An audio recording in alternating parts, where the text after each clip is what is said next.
Here's where you can go to choose what your S Pen will do every time you remove it from the little socket of where it's stored. And this is the S24 Ultra, and let's get started. If you're doing this for the first time, you'll want to go into the main settings of your S24 Ultra and tap right there to get to the settings. So that icon right here. Then within the quick search right there, that search icon here, type in the words S Pen, all right? So you'll want to put a space between the S and the P. Then you'll see the suggestions show up here for you, and you can choose from here or here. Then just go to it.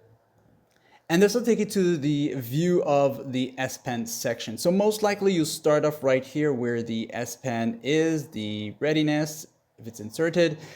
And from here with the other options, just go down until you see when S Pen is removed. So at default, it's gonna be set to do nothing. So if I tap here one time, you'll see this here, open ear command, create notes, or do nothing. So let's just say I switched to create a note, okay? And I haven't removed my S Pen yet. So when I remove my S Pen now for the first time or the first time of the day, or if I put it back into the socket itself, you'll see that it's gonna create myself a little quick note right here, okay? So what I'm gonna do now is go back to the setting here, and I'm gonna switch it to something else. So maybe I wanted to do the ear command here. So I'll go ahead and put this back in there.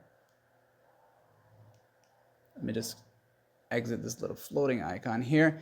And now I'm gonna remove the S Pen once again, and we'll see how that's gonna work. Okay, so when you click it and you pull it out, this time around, it's gonna give you the air commands, which is these here. And of course, if you don't want any of those two to show up, just leave it to the setting that says do nothing, and you're good to go. Like and sub.